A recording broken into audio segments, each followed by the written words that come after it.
Desde que o governo Lula começou, toda sexta-feira é sexta-feira 13. Se é que você me entende. Pois bem, é tenso, né? E a gente tem muita coisa importante para falar para vocês aqui no nosso editorial. Então seja muito bem-vindo.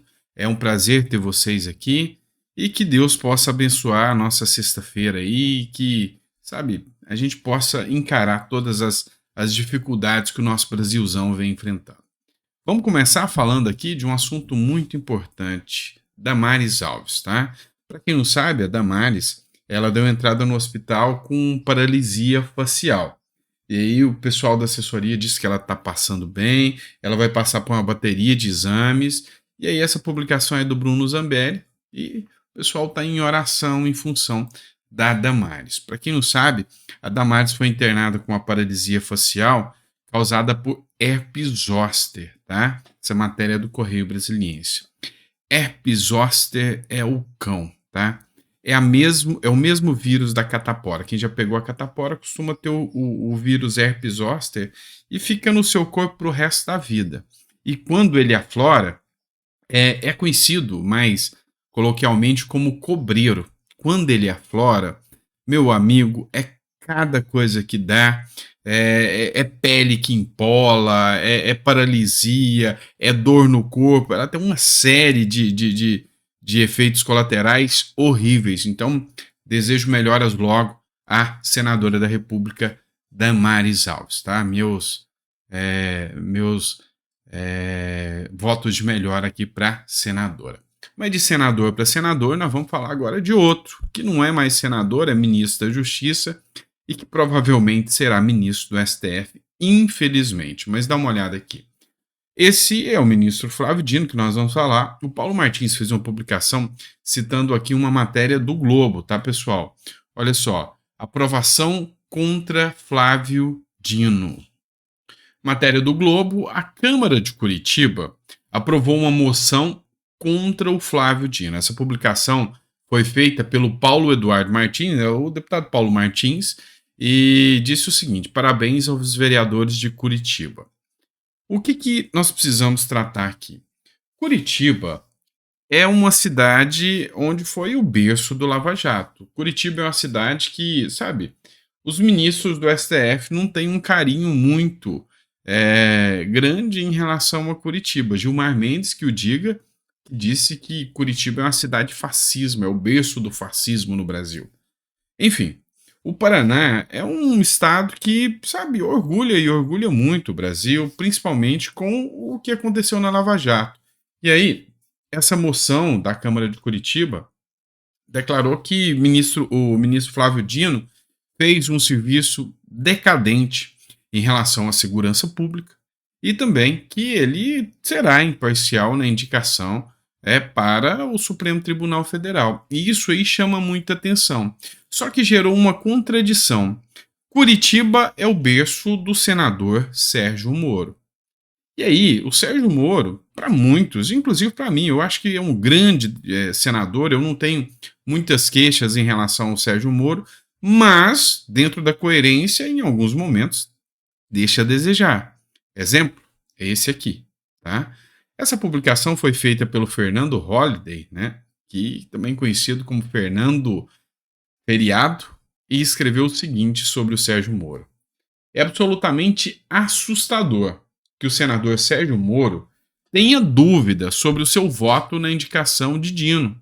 Isso me lembra quando o então senador Álvaro Dias, também do Paraná, votou a favor da indicação de Fachin, que é defensor do MST. E aí um ponto interessante aqui, ele escreveu: tenha coragem, senador Sérgio Moro. E alguns comentários me chamaram a atenção. Por exemplo, o Renato Lima escreveu: Moro tem medo de ser preso pelo Lula. Hoje está disposto a fazer acordos. Reflitam.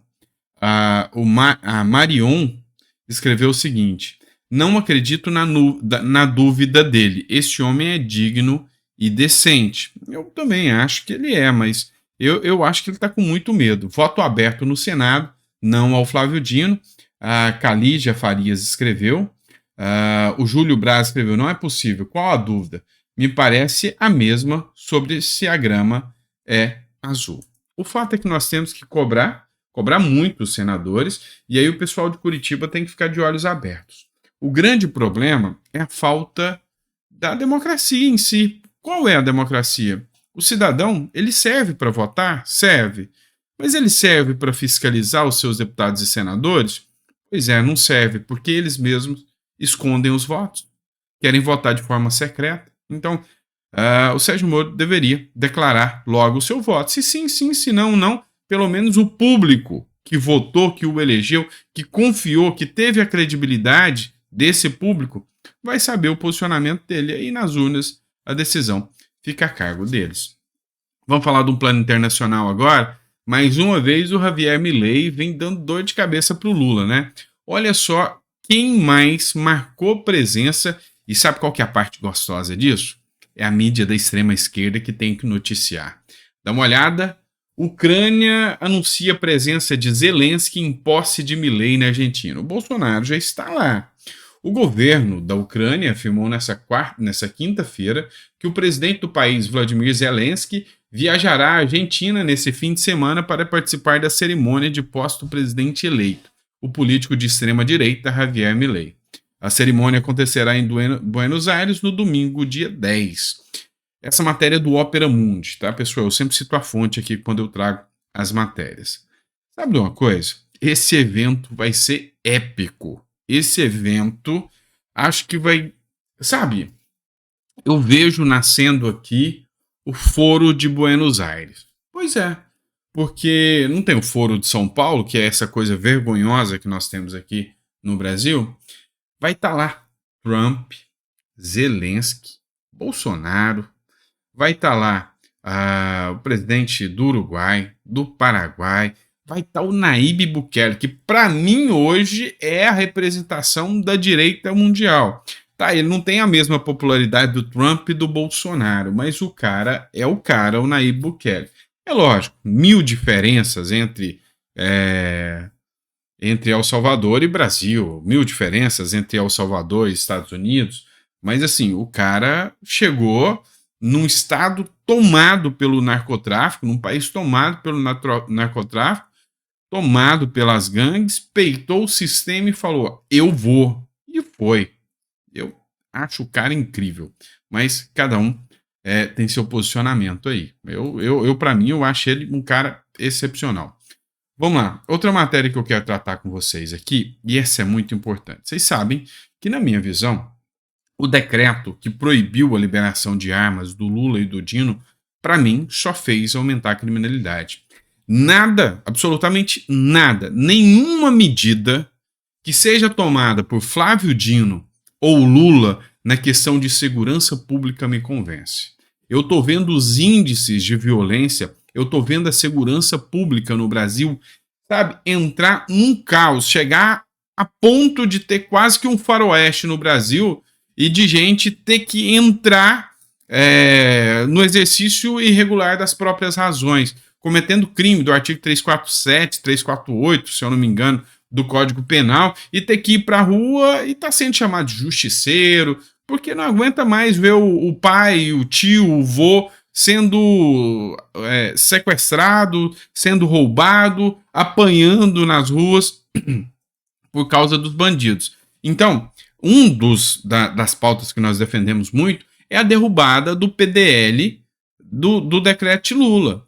E aí tem um ponto interessante, que eu achei que eu ia ser criticado, porque eu falei aqui umas palavras sérias sobre a confiabilidade do PL e até do Bolsonaro, que se alguém, foram 10 membros do PL que não votaram a favor desse PDL. E o Bolsonaro deveria ter se posicionado sobre isso e falar, olha, vocês têm que votar, senão eu não subo no palanque com vocês. Então eu fiz essas críticas e eu vou te falar que mais de 90% aqui concordou comigo.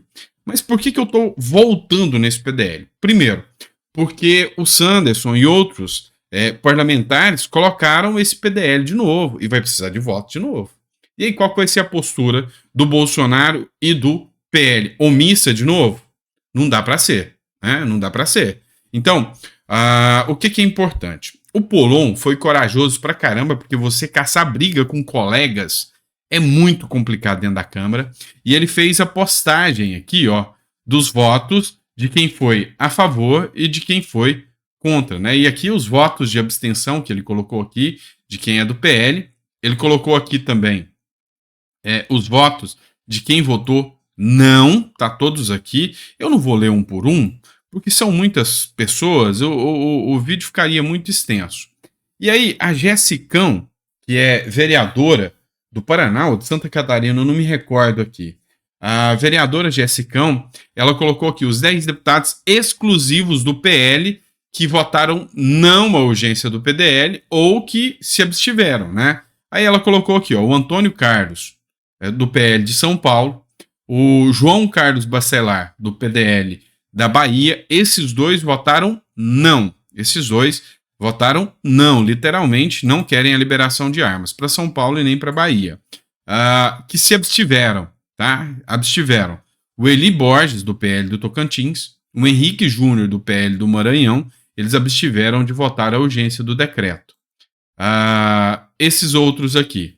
Capitão Augusto, de São Paulo, Fernando Rodolfo, do PL de Pernambuco, Samuel Viana, do PL de Minas Gerais, Silvio Antônio, do PL do Maranhão, Tiririca, gente, PL São Paulo, Tiririca, do PL de São Paulo, e o Wellington Roberto, do PL da Paraíba. Por que eu estou mostrando em específico esses 10 aqui? 2 que foram contra e 8 que não votaram, simplesmente não foram lá votar. O que é o meu problema aqui? Faltou 3 votos. Faltou apenas 3 votos. Tem noção do quanto isso é grave? Por 3 votos, o decreto de armas não derrubou. Seria uma barreira à criminalidade. Quantas vidas estão se perdendo? Durante a gestão Bolsonaro, o índice de morte, de criminalidade foi pequeno. E aí, eu fico literalmente assustado como pessoas conseguem, mesmo aqui no estado de São Paulo, o voto é livre, cada um faz o que quer, mas continuam a votar no Tiririca. Vocês acham que isso é um voto de revolta? Mostra os projetos, as pautas e as lutas que o Tiririca fez. Vocês estão de brincadeira, sabe? Tá na hora de repensar. Mas ele é do PL. Sério? Tá aí. Parabéns. Você é um cara que pretende ter uma arma, ou uma mulher que pretende ter uma arma para se defender e defender sua família. O Tiririca é um dos responsáveis por você não ter esse decreto derrubado. Fica aí a dica para vocês abrirem os olhos. Mas não para por aí, não. Vamos lá.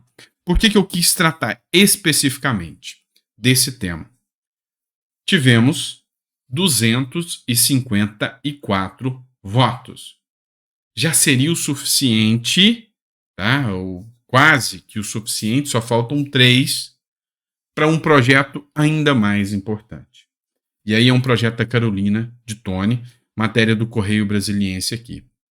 Bolsonaristas articulam um projeto que tira do governo Lula o controle das armas. Um projeto de lei que pretende dar autonomia para os estados legislarem sobre armas de fogo está tramitando pela Câmara dos Deputados e conta com a articulação de parlamentares bolsonaristas, com a autoria da deputada Caroline de Tone, do PL de Santa Catarina, e relatoria do também bolsonarista Júnior Amaral, do PL de Minas Gerais. O projeto tiraria do poder do governo federal sobre o tema e está na pauta da próxima reunião da Comissão de Segurança Pública. Isso é importante demais. A pressão no Lira para colocar esse projeto em votação no plenário já aprovaria esse projeto. Eu garanto para vocês que, sabe, é um projeto que eu apoio demais. Para mim, eu que sou liberal, eu que gosto, inclusive, o Milton Friedman fala no livro Capitalismo e Liberdade sobre a questão de dar autonomia para os Estados Unidos mesmo tem essa visão. Para mim, quem tem que falar se você pode ou não pode ter arma, ter esse controle de armas, são os estados. São os estados. Os estados estão perto da população e conhecem a realidade da população. Ontem eu trouxe um estudo para vocês onde Santa Catarina é o estado mais armado do Brasil e o mais seguro do Brasil. Pode ser uma mera coincidência? Sim, pode ser uma mera coincidência, mas pode não ser. Então, eu acho que se o governo fizesse estudos sérios, parâmetros, estudos, Pesquisa aí se os bandidos têm medo de pular na casa onde tem um policial lá dentro, onde tem uma pessoa armada lá dentro. Você não costuma ver bandido pular dentro da casa de policial se ele sabe que aquele cara é policial. Então, é um projeto que devia passar. E aí, como eu disse, já tem votos suficientes. Ou seja, se esses aqui que se abstiveram votarem, tiver uma pressão, se houver uma exigência, se não houver omissão, nem do Bolsonaro e nem do Costa Neto. Porque o Bolsonaro, se ele falar, ó, eu não divido palanque com quem votar contra a arma. Acabou, meu amigo. Se o Valdemar da Costa Neto falar, ó, quem votar contra vai ser punido.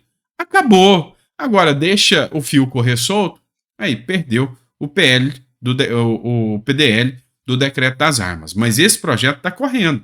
E esse projeto é para tirar da mão do Lula e do Dino, ou de quem ele colocar no lugar se o Dino for pro STF, e entregar na mão dos estados. Aí, meu amigo, é o seu estado que vai definir. Ah, mas o meu estado é petista, Sandro. Eu moro na Bahia, eu moro no Rio Grande do Norte. Pois é, você já tá com o Lula e com ele, você já não pode ter. Mas e se vocês conseguirem mudar? Não fica na mão do governo federal. Vamos falar de outra pauta aqui polêmica, né? Falar do ministro Alexandre de Moraes sempre causa polêmica. O que foi a fala dele? O ministro Alexandre de Moraes diz ter sido exilado pelo Ministério Público Federal e vê extrema-direita com sangue nos olhos.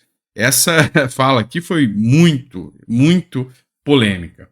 O ministro do Supremo Tribunal Federal cobrou nessa quinta-feira o combate à corrupção de agentes públicos em palestra sobre o tema no Ministério Público Federal. Moraes disse que, apesar de ter sido deixado no exílio por 4 anos pelo Ministério Público Federal, e aqui é lógico que ele fez a crítica ao Aras, né, e correr o risco de ser vaiado, o órgão poderia usar os seus mecanismos de investigação para a ligação do crime organizado com agentes públicos. Então, na visão do Alexandre de Moraes, e nessa mesma fala aqui, ele disse que a corrupção trouxe a extrema-direita de volta e com ódio. E aí ele citou a omissão do Ministério Público Federal dos últimos 4 anos, que não deu autonomia para o STF atuar no combate à corrupção, exilou o STF. Vamos lá, gente. Vamos ser sinceros aqui. Realmente, a direita voltou pelo gigantesco escândalo de corrupção que aconteceu no Brasil dos últimos anos. Faz sentido a frase do Alexandre de Moraes, mas não de quem veio, tá? Olha só, a direita, com ódio da corrupção, ódio de criminosos, isso pode ser que a extrema-direita tenha sim. Podem acusar a extrema-direita disso. Mas aí, se você lembrar bem, sabe, não precisa ter uma memória muito, muito vasta, não, para você lembrar de Petrolão, Mensalão, Propinoduto, que está voltando agora à tona por causa da Braskem. Então, se você observar tudo isso que aconteceu, é aí o surgimento da direita. Faz sentido? Faz todo sentido. Só que essa direita tem ódio, sim, tem ódio da corrupção. E aí, vamos ser sinceros, o Supremo Tribunal Federal, ultimamente, não é um órgão que tem, vamos dizer assim, a propriedade suficiente para falar em combate à corrupção. Eu acho que a população brasileira não vê isso. E outro ponto que a gente tem que discutir. É assustador um ministro do Supremo Tribunal Federal falar tão mal, se autodeclarar inimigo da direita. Por quê? Porque se ele declara inimigo da direita, ele é de esquerda. E aí, o judiciário pode ter lado, direito ou esquerda? Acredito que não. Então, na minha visão, uma fala muito, mas muito infeliz. E a grande pergunta é, por que tem gente que ainda defende a direita? Eu vou explicar para vocês. Por causa da hipocrisia da esquerda. A palavra certa que eu defino chama-se hipocrisia. A esquerda, ela tem a cara de pau de dizer que ela luta pelo fim da desigualdade. Na verdade, eu até acredito neles. Ontem eu estava lendo um trecho sobre Marx, tá? E eu até acredito. Eles acreditam que tem que ter revolução de classes e que essa revolução tem que colocar todo mundo, sabe, quase que na idade das pedras mesmo, todo mundo produzindo aquilo que consome, sem indústria, sem um capitalismo malvadão. E aí a ideia deles é promover a igualdade, mas todo mundo na miséria. Todo mundo na miséria. O capitalismo trouxe evoluções, sabe, inquestionáveis. Vou citar até uma frase bem clichê, mas hoje um pobre na favela, que seja, ou numa comunidade, ele tem uma vida melhor do que um rei africano de anos atrás. E isso deve-se ao capitalismo, que vem trazendo condições melhores, pesquisas, tecnologias, comércio. É fato. Mas aí, por que eu digo? Eu sou de direita. Por que eu digo? Eu não tenho vergonha de ser de direita. Porque a esquerda esconde fatos como esse aqui. E olha só, é uma matéria do Poder 360. Do Poder 360. Que diz: a desigualdade teve o menor nível em 10 anos com Bolsonaro. Mas espera aí, a esquerda não briga pela desigualdade? Pelo fim da desigualdade? É o menor nível em 10 anos. Tá, e aí nós batemos Lula e Dilma. Foi melhor do que Lula e Dilma. O menor nível em 10 anos. Mas não é isso que a esquerda defende. Eu acho que esse não é o cerne da esquerda. Ou seja, a desigualdade caiu no Brasil. Os mais pobres saíram da pobreza. 16 milhões de pessoas saíram na pobreza. Vamos lá. Assim, síntese de indicadores sociais divulgadas pelo próprio IBGE. Ah, não, mas isso é fake news. Ah, beleza. Então o IBGE que está mandando fake news aqui. Mostrou que a desigualdade de renda fechou 2022 no menor nível em 10 anos. O índice de Gini, que mede a distribuição de renda numa escala de 0, nada desigual a 1, extremamente desigual, foi de 0,518 no ano passado, o último ano do ex-presidente Bolsonaro. 16 milhões de pessoas saíram da pobreza e extrema pobreza. Esse é o ódio mesmo? Ou o ódio é a corrupção que estava lá, aquilo lá? O amor voltou. Vamos ser sinceros. O amor voltou. Você sente que o amor voltou hoje? Ou o ódio trazia o fim da desigualdade? Então, me desculpem. E aqui é simples. Existe a figura do bolsonarismo, existe a figura da direita, existe a turma da esquerda. E aí, qual a diferença do bolsonarismo com a direita e com os isentões? Até tem essa terceira figura. O que é o bolsonarismo? O bolsonarismo é aquele cara que segue o Bolsonaro, seja o que for, e que não vê alternativas senão o Bolsonaro. Esse é o bolsonarista. Eu não estou aqui. Por quê? Porque hoje, se você me perguntar, Sandro, você apoiaria o Bolsonaro ou a Michele Bolsonaro? A Michele Bolsonaro. Eu acho que a Michele hoje é um nome que abrilhanta. Sandro, se fosse para você escolher Tarcísio ou o Bolsonaro, o Tarcísio. Por quê? Porque eu acho que o Bolsonaro teve a sua vez, teve os ataques que teve e talvez não soube lidar tão bem com isso. Tá? Esse é o meu posicionamento. Então eu estou aqui dentro da direita, eu defendo a direita e eu sei muito bem que se comparar Bolsonaro com Lula, Bolsonaro foi muito melhor do que Lula. Mas indiscutivelmente está aqui os números que a esquerda mentiu todo esse tempo para dizer. Então eu estou nesse meio termo. Eu sou uma esquerda, uma direita, contra a esquerda, uma direita, que acha que Bolsonaro é melhor. Tá? Então, que se tiver Bolsonaro e Lula, não tenha dúvida de em quem eu vou votar. Bolsonaro. Agora, tem os isentões que tomaram ódio do Bolsonaro na busca do protagonismo. Aí você vai entrar o MBL, você vai entrar aquela turma. E aí, eu digo para vocês, qual é a ala, o espectro que o STF ataca abertamente, que o Dino vai para lá para atacar abertamente? Todos?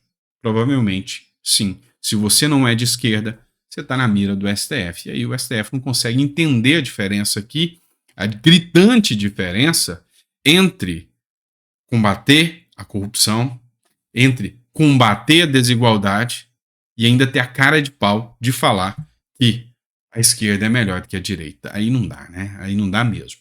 Vamos lá, pessoal. Olha só esse outro vídeo aqui, esse outro tema aqui. Nós chegamos a 24 minutos, esse vai estender um pouco mais, mas é porque eu preparei bastante matéria. Vamos lá.